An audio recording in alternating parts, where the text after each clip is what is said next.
Hello friends, till now I have discussed what is budget and what are its different, you can say that, composition. First one is budget is divided into two parts, revenue account and the capital account.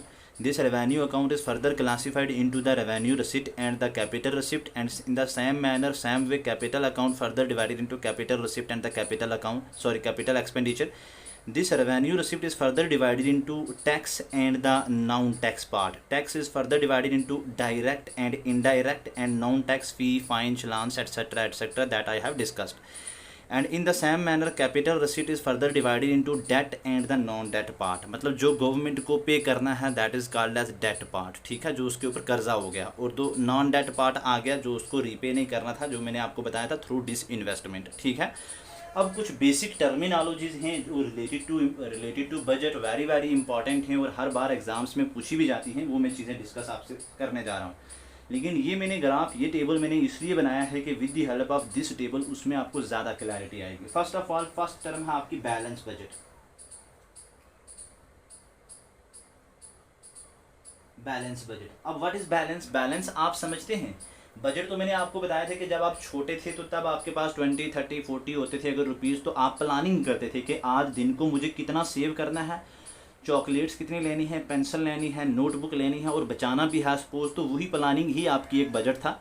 तो अगर मैं इस balance budget की बात करूंगा तो you can say that कि अगर गवर्नमेंट का रेवेन्यू उसके एक्सपेंडिचर को मीट कर जाए, for example this part is your revenue part and this part is your the capital part and this revenue part further comprises of revenue receipt and the revenue expenditure. तो इस revenue receipt और इस capital receipt को मैं दोनों को अगर बोलूंगा तो ये टोटल आ जाएगा, उसका रिसिप्ट पार्ट टोटल आ जाएगा revenue. In the same manner इस एक्सपेंडिचर और इस एक्सपेंडिचर को मैं दोनों को जोड़ूंगा तो ये आ जाएगा उसका टोटल एक्सपेंडिचर। तो बैलेंस बजट जो है सिंपल उसमें ऐसा आ जाएगा, विच मीन्स के यू कैन से दैट कि अगर गवर्नमेंट का रेवेन्यू गवर्नमेंट का एक्सपेंडिचर के बराबर हो, जितना इनकम है उतना एक्सपेंडिचर हो, both are equal, that is called as balance budget. तो मैं लिख देता हूं एक लाइन इसके रिलेटेड कि if the government revenues can meet, ठीक है ना, can meet its expenditure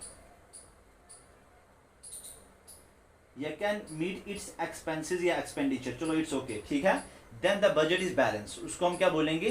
budget balance, कि मतलब वो बजट बैलेंस है जिसमें दोनों इक्वल हैं। सपोज आपका इनकम, या जिसको मैं रेवेन्यू की बात कर रहा हूँ, आपका रेवेन्यू अगर 10 लाख है या गवर्नमेंट की भी अगर 10 लाख है तो उसका एक्सपेंडिचर जो है वो भी सपोज 10 लाख है, तो बोथ आर इक्वल, ना ही इनकम ज़्यादा हो रही सपोज, तो ना ही आपका एक्सपेंडिचर ज़्यादा हो रहा, तो this is you can say that the balance budget. I hope ये चीज़ आपको क्लियर हो गई होगी। नेक्स्ट इंपॉर्टेंट चीज़, नेक्स्ट इंपॉर्टेंट पॉइंट है आपका सरप्लस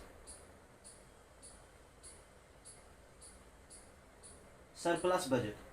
अब यहां पे मैंने बोला कि रेवेन्यू भी 10 लाख है, एक्सपेंडिचर भी 10 लाख है, तो both are equal, that is why it is the balance budget. But when the revenue is high and expenditure is कम, when the revenue is high and expenditure वाला पार्ट इज लो, ठीक है, you can say that कि revenue suppose आपका high है, ज्यादा है, and expenditure आपका सपोज कम है, तो उस बजट को हम क्या बोलेंगे? Surplus budget. क्या बोलेंगे उसको? Surplus budget. In other word you can say that revenue is higher than the expenditure, revenue is higher than the expenditure, that is called as surplus budget। उसको हम क्या बोलेंगे? Surplus budget. इतना भी ये भी क्लियर हो गया आपको, ठीक है। नेक्स्ट चलते हैं। अब ऐसा भी हो सकता है कि इसमें ना गवर्नमेंट के पास एक्स्ट्रा रेवेन्यू होगा, एक्स्ट्रा पैसा होगा, एक्स्ट्रा इनकम होगी, ये भी क्लियर हो गया। This is the first important term, this is the second. Third important term है, आपने याद रखना है डेफिसिट। क्या? डेफिसिट। अब what is deficit? In other word you can say that shortfall. क्या हो गया ये? This is the shortfall. For example आप अपनी बात कर लीजिए, आपका नाम है सपोज करीम या राम, ठीक है, तो मैं अगर इसकी ये राम की बात करता हूं, तो if Ram has only 100 rupees, उसके पास एक दिन में सिर्फ 100 रुपया था, तो अब अगर वो 100 में से सपोज उसने कोई नोटबुक भी लेनी है, कोई उसने पेन भी लेना है, कोई सपोज एक टिफिन बॉक्स भी लेना है, तो सपोज ये सारी चीजें करते करते उसका ये 100 रुपीज जो था उसके पास खत्म हो गया। अब उसका जो टोटल सपोज उसके पास जो ये सारा अमाउंट बन रहा है, ये जो चीजें उसने ली हैं, सपोज ये 110 बन रही हैं, लेकिन उसके पास तो 100 था ना, तो उसके पास जो अमाउंट ऑफ मनी थी वो शॉर्ट हो गई। That is called as my dear student deficit. वो क्या हो गया आपका deficit, means you can say that कि shortfall of money is called as deficit. इतना भी क्लियर हो गया। अब नेक्स्ट आ जाएगा डेफिसिट बजट, ठीक है ना। सिंपल डेफिसिट एक मैंने आपको जस्ट एक मीनिंग बताया, ये डेफिसिट बजट हो जाएगा। सपोज आपके पास बजट आपका 100 रुपीज था, आप मार्केट में गए, आपका एक्सपेंडिचर ज्यादा हो गया, आपका एक्सपेंडिचर ज्यादा हो गया, आपके पास इनकम, आपके पास रेवेन्यू, आपके पास पैसा कम था, एक्सपेंडिचर ज्यादा हो गया, this is called as you can say that deficit budget, that is deficit budget. तो नेक्स्ट इंपॉर्टेंट टर्म्स हम देखते हैं कौन सी आ जाएगी आपकी डेफिसिट बजट।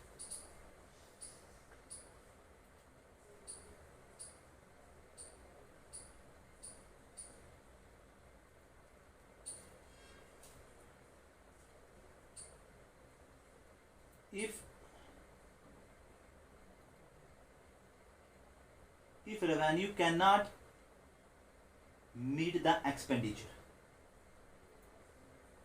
ठीक है, if revenue cannot meet the expenditure then there is a deficit, you can say that then there is a shortfall, ठीक है, that is called as deficit budget, that is called as deficit budget। आर मैं ऐसा भी बोल सकता हूं, इसको आप बजट डेफिसिट भी बोल सकते हैं, budget deficit, DIFICIT deficit, budget deficit means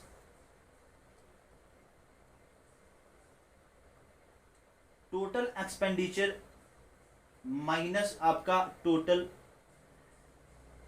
receipt, this is your expenditure, this is your expenditure and this is your 1 and 3rd are the receipt part and 2nd and 4th are the you can say that the expenditure part। when the total expenditure is high and the total receipt वाला part is low, कम है, that is called as budget deficit, उसे हम क्या बोलेंगे budget deficit. समझ आ गई? I hope इतनी ये चीजें आपको क्लियर हो गई होंगी।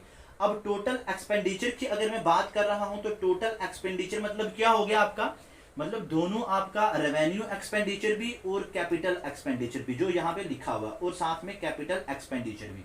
अगर मैं टोटल रिसिप्ट की बात कर रहा हूं तो ये टोटल रिसिप्ट जो हो गया आपका, ये हो गया आपका रेवेन्यू रिसिप्ट और ये हो गया आपका कैपिटल रिसिप्ट। तो टोटल एक्सपेंडिचर अगर आपका ज्यादा है और रिसीट वाला पार्ट आपका कम है, then your budget is shortfall, then you are running in a situation of the budget deficit, ठीक है, this is called as budget deficit. I hope इतना भी क्लियर हो गया होगा। उसके बाद एक और टर्म है रेवेन्यू डेफिसिट, ठीक है, आप आहिस्ता आहिस्ता इन चीज को सीखिए और नोट कीजिए।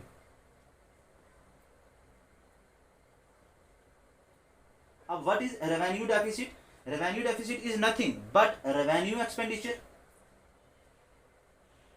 Revenue expenditure and minus you can say that the revenue receipt,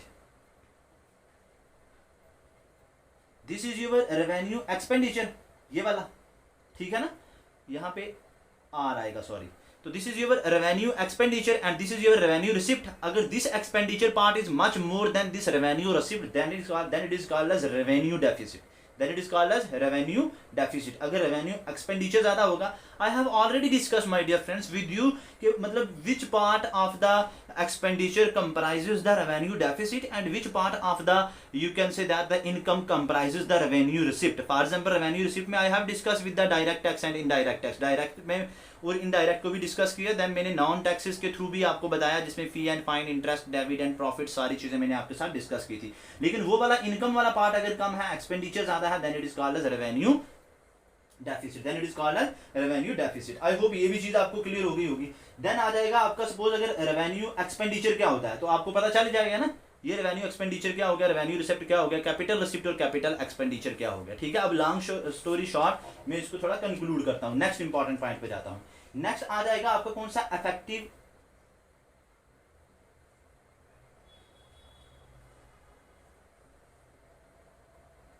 effective revenue deficit. My dear student very very important term है। सबसे पहले तो इसको इंट्रोड्यूस कब किया गया, 2012 में। कब किया गया, 2012 में। किसके थ्रू इंट्रोड्यूस किया, मतलब FRBM एक्ट ने, FRBM एक्ट ने इसको इंट्रोड्यूस किया 2012 में। What is this FRBM act? Fiscal reform budget management act, will discuss in this chapter also. बहुत ही इंपॉर्टेंट चीज है ये, ठीक है। तो ये कहता है कि इफेक्टिव रेवेन्यू डेफिसिट क्या हो गया my dear students, revenue deficit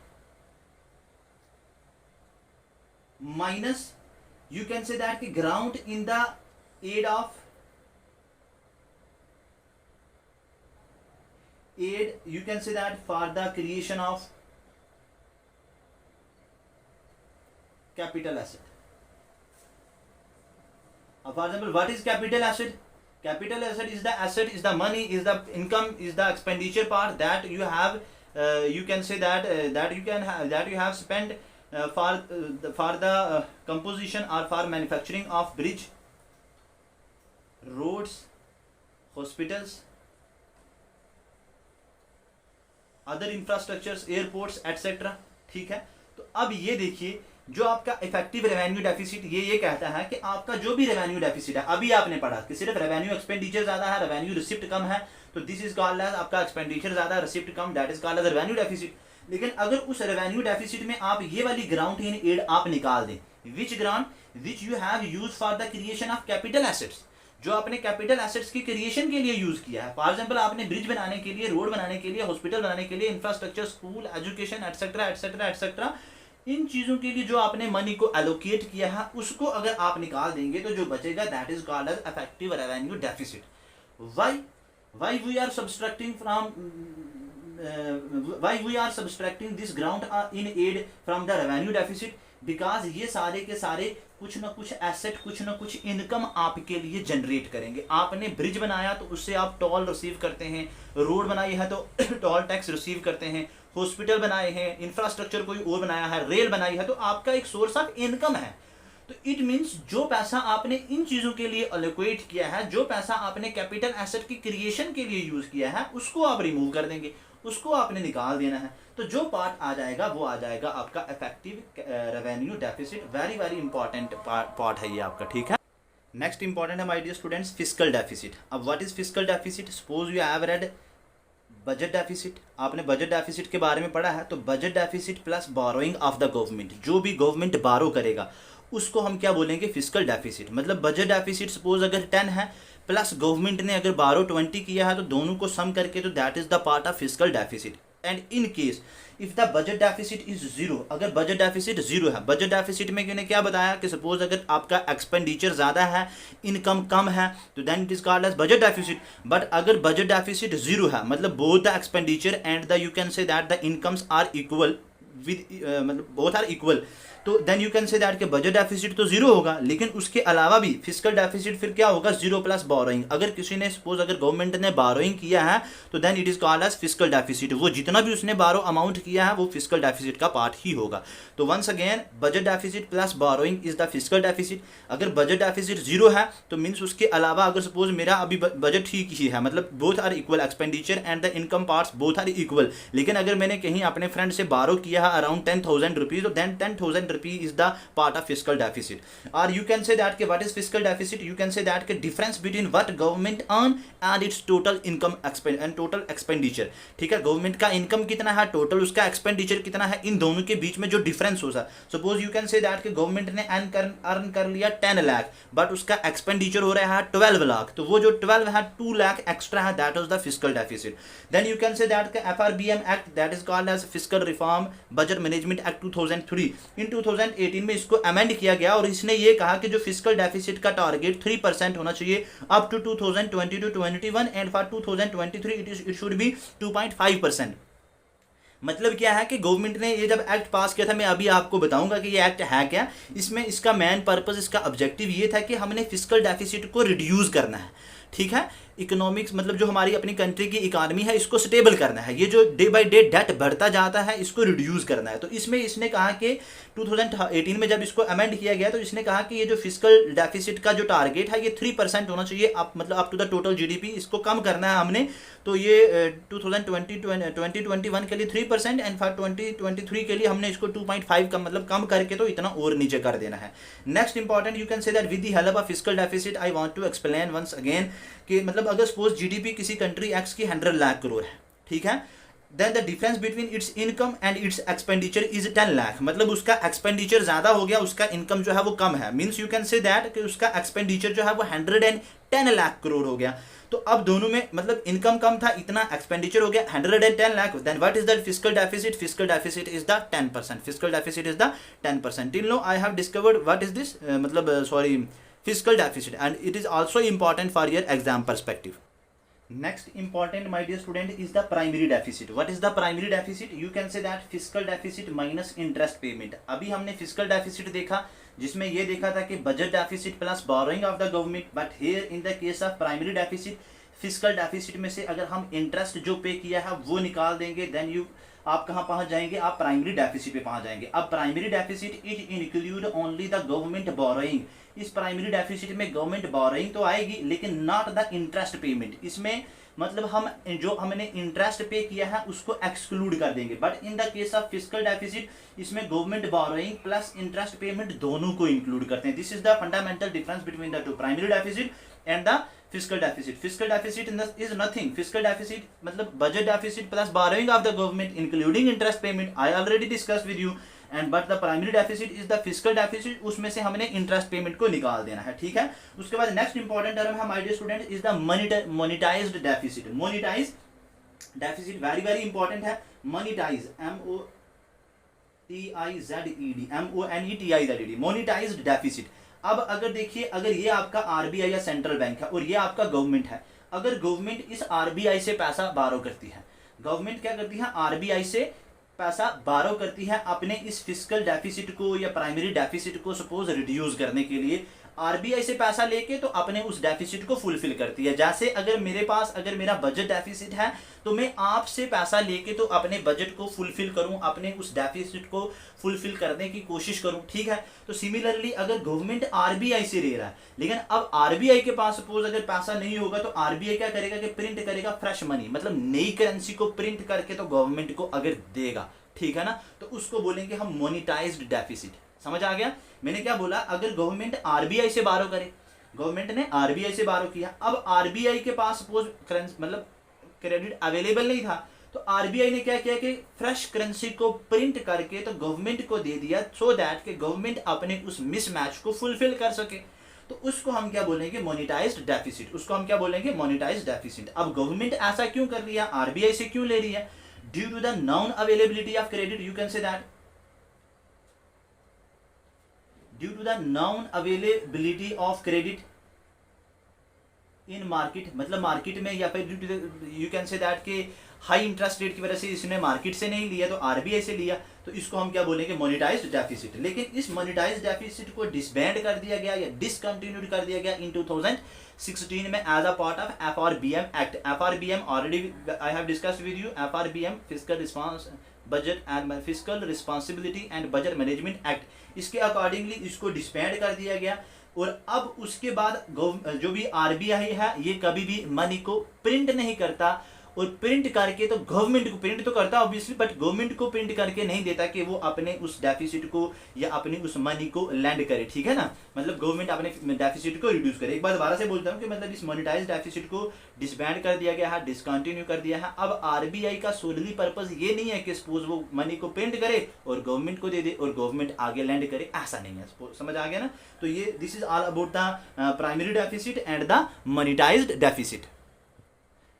Next important है my dear students, twin deficit. What is twin deficit? Already UPSC has been asked the question about this twin deficit. Twin deficit की अगर मैं बात करूंगा तो current deficit and the fiscal deficit both are collectively called as twin deficit. Current account deficit and the fiscal deficit are the budget deficit. Already discussed with you. ठीक है. जब दोनों ये हो जाएं, करंट अकाउंट डेफिसिट भी हो और फिस्कल डेफिसिट भी हो, तो इन दोनों को कलेक्टिवली हम क्या बोलेंगे? Twin deficit. ये चीज़ मेरी बात याद रखिएगा. अब ये करंट अकाउंट डेफिसिट क्या होता है? करंट अकाउंट डेफिसिट ये CAD फर्स्ट ऑफ ऑल, मतलब यहाँ पे it stand for current account deficit. देखिए, जब आपका एक्सपोर्ट जो है वो इंक्रीज ना हो रहा हो बट इंपोर्ट जो है वो इंक्रीज हो रहा हो, मीन्स दोज कमोडिटीज या those items, those product which you are manufacturing with in the India, अपनी कंट्री के अंदर बना रहे हैं, तो उसको आप एक्सपोर्ट नहीं कर पा रहे, आपका एक्सपोर्ट इंक्रीज नहीं हो रहा बट इंपोर्ट ज़्यादा हो रहा है. हम बाहर से जो चीज़ें बनी हैं उनका इंपोर्ट हम ज़्यादा मंगवा रहे हैं. ठीक है. तो क्या होगा? Or you can say that, मतलब आपका एक्सपोर्ट इंक्रीज नहीं हो रहा लेकिन इंपोर्ट हो रहा है. Or you can say that कि supply shock as you have seen in 2018 जब international crude prices went up, बहुत ज़्यादा हो गए थे, तो मतलब सप्लाई शॉक हो जाए. Supply shock, what is supply shock? ये मैंने कास्ट पुश इन्फ्लेशन और डिमांड पुश इन्फ्लेशन जो कि काज हैं इन्फ्लेशन में, वहाँ पे अच्छे से डिस्कस भी किया है. तो सप्लाई शॉक हो जाए तो तब क्या होता है कि करंट अकाउंट डेफिसिट हो जाता है। कैसे? या तो सप्लाई शॉक हो जाए या फिर यू कैन से दैट कि आपका एक्सपोर्ट रिड्यूस हो जाए और इंपोर्ट जो है, एक्सपोर्ट रिड्यूस हो जाए और इंपोर्ट जो है वो इंक्रीज हो जाए। मतलब आप अगर इंपोर्ट करेंगे तो इट मीन्स रुपी ज़्यादा से ज़्यादा पैसा आप बाहर देंगे और इंपोर्ट करेंगे, और अगर एक्सपोर्ट होगा तो इट मीन्स आपकी ज़्यादा से ज़्यादा आपके जो कमोडिटीज़, आपकी जो आइटम्स हैं वो आप बाहर एक्सपोर्ट करेंगे तो आपके पास डॉलर आएगा। ठीक, समझ आ गया ना? तो this is the current account deficit. You have to keep only 2 points important in your mind, that is first one is export do not increase and import increase, and second is supply shock हो जाएगा, मतलब supply का shortage हो जाएगा। अब अगर current account deficit हो जाएगा या ट्विन डेफिसिट हो जाएगा तो what will be the result? Result क्या होगा कि foreign inflow becomes slow down.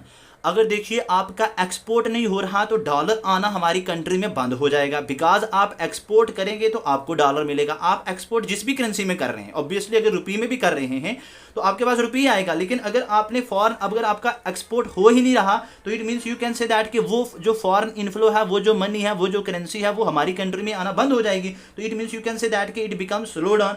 Second, outflow will increase, that is called as capital flight। बहुत इंपॉर्टेंट टर्म है, पूछना किसी को व्हाट इज कैपिटल फ्लाइट। तो कैपिटल फ्लाइट हो गया सपोज कि यू कैन से दैट कि आउटफ्लो इंक्रीज। जब आप इंपोर्ट ज़्यादा से ज़्यादा कर रहे हैं तो आप देखिए आप ज़्यादा से ज़्यादा इंपोर्ट करेंगे तो it means you are dependent wholly solely on the import.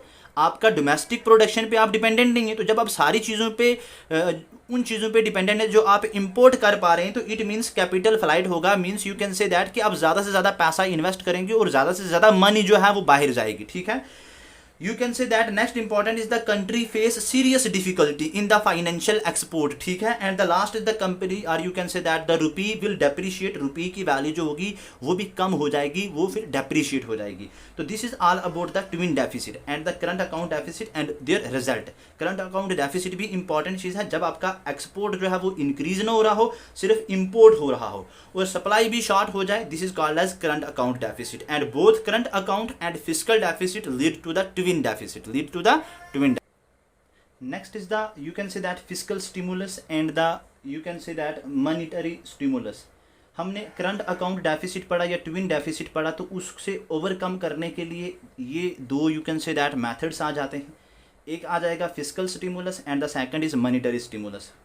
Who control this fiscal stimulus? Government control. Government क्यों कंट्रोल करती है? एक्चुअली गवर्नमेंट क्या करती है कि जो ट्विन डेफिसिट हो गया, जो करंट अकाउंट भी है plus budget account, current account deficit भी है, बजट डेफिसिट भी है, फिस्कल डेफिसिट भी है, उसको कंट्रोल करने के लिए, उसको गवर्नमेंट कंट्रोल करने के लिए क्या करते हैं कि गवर्नमेंट अपनी स्पेंडिंग को चेंज करती है। मीन्स ज़्यादा से ज़्यादा गवर्नमेंट स्पेंड करने लगती है। टैक्सेशन को चेंज करता है। मीन्स पहले अगर गवर्नमेंट हाई टैक्स रिसीव कर रही थी तो अब टैक्स रेट जो है वो कम कर देगी। ठीक है, तो जब टैक्स जो होगा वो रेट कम कर देगी तो it means earlier if you have to pay मतलब सपोज 10,000, ठीक है, as a tax money, tax payable money अगर आप 10,000 दे रहे थे तो अब अगर उसने इसको चेंज कर दिया तो अब आपको शायद 5,000 ही देना पड़ेगा। ठीक है ना, तो इसमें गवर्नमेंट ने बस कुछ नहीं किया, एक अपनी स्पेंडिंग को चेंज किया। मीन्स ज़्यादा से ज़्यादा स्पेंड करेगा, दूसरा टैक्स अमाउंट जो है वो कम कर दिया। तो उससे क्या होगा, लोगों के पास पैसा आएगा, लोगों के पास पैसा आएगा, लोग मार्केट में जाएंगे, मार्केट में डिमांड जनरेट होगी और दोबारा से इकोनॉमिक्स जो होगी वो रिवाइव होगी, दोबारा से एम्प्लॉयमेंट जनरेशन होगा, दोबारा से ग्रोथ होगी, दोबारा से डेवलपमेंट होगी। यू कैन से दैट कि एक इकोनॉमिक स्टेबिलिटी जो होगी वो हो जाएगी। समझ आ गई ना?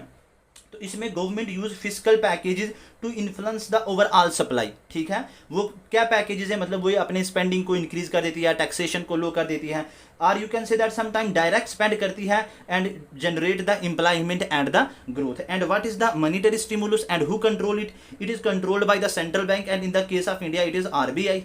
ठीक है, आरबीआई। तो आरबीआई क्या करता है कि सबसे पहले इसमें टारगेट करता है लो इन्फ्लेशन को, मतलब अगर बहुत कम इन्फ्लेशन है, अब इन्फ्लेशन है ही नहीं है, which is called as deflation बोलते हैं। अगर मतलब अगर इन्फ्लेशन कम होना लग जाए तो डिसइन्फ्लेशन, अगर नेगेटिव में चले जाए तो डिफ्लेशन, है ना। तो उसको आरबीआई टारगेट करता है और इसमें स्टेबलाइज, मतलब आरबीआई की कोशिश आती है कि वो इकोनॉमिक ग्रोथ को स्टेबलाइज करे by increasing the amount of money.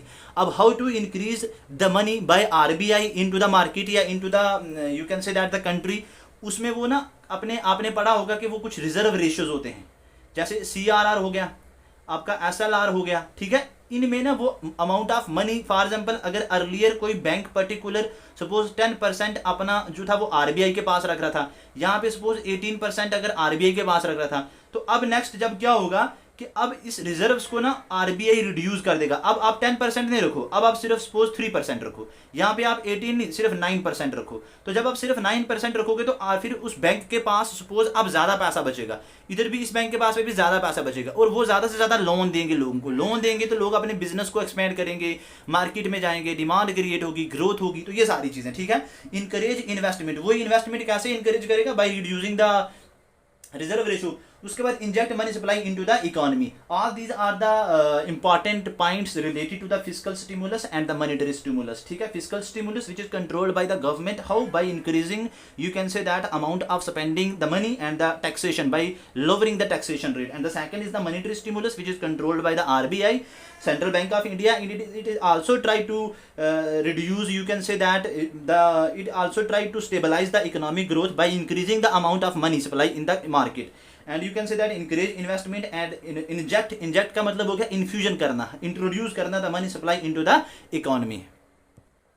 Next important my dear students आ गया आपका FRBM Act 2003, Fiscal Reform Budget Management Act 2003, ठीक है। तो इसके मेन ऑब्जेक्टिव क्या है? बहुत ही ज़्यादा आपको मेंस में भी ये इंपॉर्टेंट है आपके लिए। तो अगर मैं इसकी बात करूं तो ये एक्ट क्या करता है कि it set the target for the government to establish financial discipline in the country या in the economy. You have read in the previous, मतलब इस लेक्चर में आपने ये पढ़ा है, आपने देखा है कि कैसे जो है फिस्कल डेफिसिट हो रहा है, कैसे बजट डेफिसिट हो रहा है। तो उसके लिए इसने एक टारगेट सेट किया है कि गवर्नमेंट को अगर बारो भी करना है तो उसकी लिमिट क्या होनी चाहिए, और अगर गवर्नमेंट के ऊपर डेफिसिट होगा भी तो कितना होना चाहिए। ये कुछ टारगेट जो है वो गवर्नमेंट के लिए सेट करता है।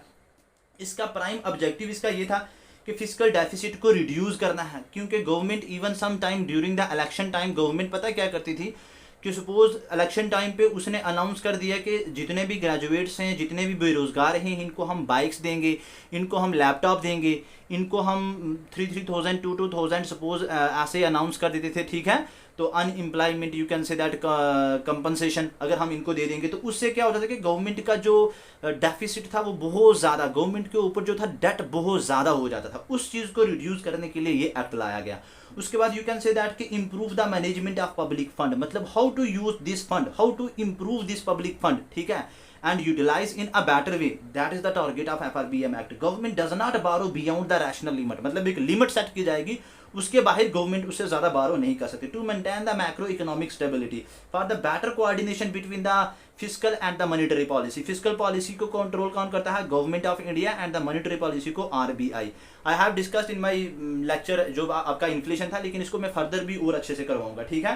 To maintain the proper transparency and for achieving the balance budget, ताकि फिस्कल डेफिसिट को, बजट डेफिसिट को रिड्यूस करके तो एक बैलेंस पे लाया जाए, एक लेवल प्लेइंग फील्ड पे लाया जाए। We both the budget deficit you can say that we both the expenditure and the income are equal. उसके बाद ये एक्ट पास क्यों किया गया? Because fiscal deficit kept soaring high and high, ये मतलब डे बाय डे बढ़ता ही जा रहा था। Under the act following targets for placed. First of all ये एक्ट 2003 में पास हुआ, तो जब ये पास हुआ तो तब ये कहा गया कि जो रेवेन्यू डेफिसिट है इसको हमने रिड्यूस करना है, इसको रिड्यूस करना और अप टू 0% लाना है 2008 में। एंड जो आपका फिस्कल डेफिसिट है इसको भी रिड्यूस करना है और इसको अप टू 3% लाना है हमने 2008 तक, ठीक है। आई होप यहां तक ये चीजें आपको क्लियर हो गई होंगी। अब this act has been amended in 2018। Actual में क्या हुआ कि ये फिस्कल डेफिसिट कुछ टारगेट सेट किए गए थे 2008 में कि इसको हमने रिड्यूस करके इतना लाना है, but the fiscal deficit continuously going high. तो फिर इसको फर्दर से अमेंड किया गया, ये कभी आज दिन तक कभी ये 0 पे आया ही नहीं है। तो इसको कहा गया कि अब 2020 तक हमने फिस्कल डेफिसिट को रिड्यूस करना है बाय 3% एंड 2023 तक हमने फिस्कल डेफिसिट को रिड्यूस करना है by the 2% of the total GDP. And then revenue deficit is 0.8% of GDP by 2023। हमने फिस्कल डेफिसिट को रिड्यूस करना है, रेवेन्यू डेफिसिट को रिड्यूस करना है as per the saying of this act. और उस वक्त 2018 में एक न्यू क्लास भी ऐड किया गया which is called as escape clause. आपको पता होना चाहिए ये एस्केप क्लास जो था ये रिकमेंड कौन सी कमेटी ने किया? NK Singh Natwar committee, NK Singh FRBM review committee in 2017 में रिकमेंड किया, this is called as escape clause. ये एस्केप क्लाज क्या करता है, ये अलो करता है कि गवर्नमेंट ब्रीच कर सकती है the rules and the regulations that are framed in the FRBM Act that I have discussed in my previous slide। मैंने आपके साथ डिस्कस किया कि क्या रूल्स क्या टारगेट्स हैं। ये एस्केप क्लास गवर्नमेंट को अलो करता है कि आप इसको ब्रीच कर सकते हैं, ठीक है, आप इसके बाहर जा सकते हैं, लेकिन under which of the following conditions. तो my dear student, first of all वो कंडीशन ये है कि जब भी कोई नेशनल सिक्योरिटी एक्ट या एक्ट ऑफ वार के टाइम पे आप इन लिमिट्स को तोड़ सकते हो, आप उसके बाहर जा सकते हो, आप बारो कर सकते हो, आप स्पेंड कर सकते हो। कोई नेचुरल कैलामिटी आ जाती है, कोई एग्रीकल्चरल कोलैप्स आ जाता है, फ्लड आ जाता है, लैंड स्लाइडिंग हो जाती है, अर्थक्वेक आ जाता है, तो कोई भी जब नेचुरल कैलामिटी हो जाए जिसमें बहुत ज़्यादा फिर नुकसान हो जाए जानी माली, तो तब भी आप क्या कर सकते हैं कि इसकी लिमिट को क्रॉस कर सकते हैं, इससे ज़्यादा आप बारो भी कर सकते हैं, स्पेंड भी कर सकते हैं, ठीक है। उसके बाद कोलैप्स एग्रीकल्चर आपका कर जाए, उसके बाद स्ट्रक्चरल रिफॉर्म अगर इकोनॉमिक्स में अंदर लाने हो तो तब भी। लेकिन उसके बाद इसने कहा है कि जो एक अलो किया है कि this FRBM act aloe the maximum deviation of 0.5 percent point in a year from the stipulated fiscal deficit target. मतलब सपोज अगर सपोज उस पर्टिकुलर ईयर में कोई टारगेट आपको 2% है, 5% है, 10% है, तो उसमें आप उससे ज़्यादा आप डेविएट मतलब अराउंड 0.5% तक ही कर सकते हैं, उतना ज़्यादा जा सकते हैं, उससे ज़्यादा भी नहीं है, ठीक है। तो this escape class is very very important for your exam perspective. It is added through the FRBM Act when it amended in 2018, and it allow the government to breach the limits, to breach the targets, to breach the rules and regulations that are framed under this particular act। Next important चीज़, ये FRBM act को बनाया गया है, या it is you can say that it is based on the article 292 that is given in our the constitution of India. This is also important. और first country जिसने FRBM act को introduce किया वो कंट्री थी आपकी New Zealand, ठीक है। I hope यहाँ तक ये सारी चीज़ें आपको क्लियर हो गई होंगी। Next important point is the fiscal consolidation, FISCAL fiscal consolidation. You can say that it is मतलब very important for your exams perspective when government try to reduce this expenditure। Government अपने expenditure को reduce करे, कैसे reduce करे। Suppose जो पैसा उसने allocate किया था MG नरेगा के लिए, ठीक है, MG नरेगा के लिए, उसके बाद एजुकेशन सेक्टर के लिए, उसके बाद हेल्थ के लिए, ठीक है, जितना पैसा इसने उन सेक्टर्स में एलोकेट किया था उसको रिड्यूस कर दे। तो उसको रिड्यूस करके तो अपने एक्सपेंडिचर को मीट करने की कोशिश करे, that part is called as fiscal consolidation, ठीक है। उसको हम क्या बोलेंगे, फिस्कल कंसोलिडेशन, मतलब अपने एक्सेस एक्सपेंडिचर को रिड्यूस कर दे, उसको कम कर दे, ठीक है। तो इससे क्या होगा, प्रोवाइड मैक्रो इकोनॉमिक स्टेबिलिटी आ जाएगी, cut the wasteful expenditure, and you can say that it enable the government to spend more on infrastructure for building, मतलब bridge, road and etc. So this point is also important. What is fiscal consolidation? When the government try to reduce its expenditure by reducing the amount of money that the government allocated for the various sectors, like you can say that the NREGA हो गया आपका, उसके बाद health आ गया, education related कोई scheme suppose उसने launch की थी, उन स्कीम्स के लिए पैसा उसने रिड्यूस कर दिया, तो उसको हम बोलेंगे fiscal consolidation. Next important thing is till now we have discuss budget deficit, fiscal deficit. लेकिन अगर इस फिस्कल डेफिसिट को फुलफिल करना हो, इसको मीट करना हो, इसको कम करना हो, इसको मीट करना हो, तो कैसे करेंगे। तो गवर्नमेंट इसके लिए क्या करती है कि एक्चुअल में यू कैन से दैट कि what is finance deficit. Finance deficit क्या होता है, तो जब गवर्नमेंट फंड करे not through it's saving, actual में उसके पास होती ही नहीं तो कहाँ से सेविंग के थ्रू करेगा, बट बाय अदर मीन्स, उसको हम बोलेंगे डेफिसिट फाइनेंसिंग। मतलब सपोज अगर मेरे पास बहुत ज़्यादा फिस्कल डेफिसिट है, बजट डेफिसिट है, तो मैं क्या करूं कि मैं अपने सेविंग से उस पैसे को कम करूं, अपने कर्ज को मैं रिड्यूस करूं, लेकिन मेरे पास तो सेविंग ही नहीं है, तो मैं कहां से करूंगा। तो फिर मैं क्या करूंगा, मेरे पास अदर मीन्स हैं, मतलब मेरे पास ऑप्शंस हैं, मैं कोई फ्रेंड मेरी हेल्प कर दे, वो मुझे मेरे कर्जे को पूरे को ख़त्म कर दे, ये भी हो सकता है। मैं किसी से लोन लेके वो भी कर सकता हूँ। अगर मैं सेंट्रल गवर्नमेंट हूँ तो मैं RBI को बोलूँगा कि नई करेंसी को प्रिंट कर और वो मुझे दे, मैं अपने इस फिस्कल डेफिसिट को रिड्यूस करूँ। तो that is my dear friend is called as deficit financing. उसको हम क्या बोलेंगे, डेफिसिट फाइनेंसिंग। तो it include you can say that the grant in aid, for example जो गवर्नमेंट ऑफ इंडिया अगर as a grant in aid जो है वो रिसीव करे किसी कंट्री से, तो grant in aid is the amount of money that India needs not to pay back to the financial institution और you can say the foreign countries, that is called as grant in aid. तो इसके through आप अपने deficit को finance कर रहे हो, अपने फिजिकल डेफिसिट को या अदर मॉनेटरी डेफिसिट या जो भी है उसको रिड्यूस कर रहे हो। सेकंड चीज आगे इंटरनल बोरोइंग, आप इंटरनल बारो कर सकते हो या एक्सटर्नली भी बारो कर सकते हो, but there is a one fundamental aspect that you have to keep in your mind related to the internal borrowing. When the government borrow internally मतलब with in the country, then it leads to the crowding out effect. What is this crowding out effect? My dear students, देखिए अगर RBI जो है, RBI से अगर government बारो कर लेगा, अगर गवर्नमेंट बारो कर लेगा, मैक्सिमम अमाउंट गवर्नमेंट ने ही ले लिया, तो फिर आरबीआई के पास बैंकों के लिए, आरबीआई के पास बैंकों के लिए पैसा नहीं बचेगा। मतलब जो अदर कमर्शियल बैंक है जैसे आपका एसबीआई अगर मतलब स्केड्यूल या नॉन स्केड्यूल बैंक जो भी हैं, उनके लिए पैसा नहीं बचेगा। जब उनके लिए पैसा नहीं बचेगा तो ये जो है ये आगे प्राइवेट सेक्टर को लैंड नहीं करेंगे, मतलब नहीं कर सकते हैं क्योंकि इनके पास पैसा ही नहीं बचा है। तो जब प्राइवेट सेक्टर के पास पैसा नहीं जाएगा तो उनका बिजनेस एक्सपेंड नहीं होगा, उनका बिजनेस एक्सपेंशन नहीं होगा, वो अपने बिजनेस को और ज़्यादा प्रमोट नहीं कर पाएंगे, और ज़्यादा वेल्थ जनरेट नहीं होगी, ग्रोथ नहीं होगी, डेवलपमेंट नहीं होगी, तो सारा सिस्टम आपका ठप हो जाएगा, स्लो डाउन हो जाएगा। तो this leads to the crowding out effect. Crowding out effect का मतलब हो गया non availability, non availability of credit for private sector, for private sector. ये चीज आपको याद रखनी है। ये कब हो जाएगी? जब गवर्नमेंट ऑफ इंडिया बारो करेगा, किससे? इंटरनली बारो करेगा, तो then it leads to the crowding out effect.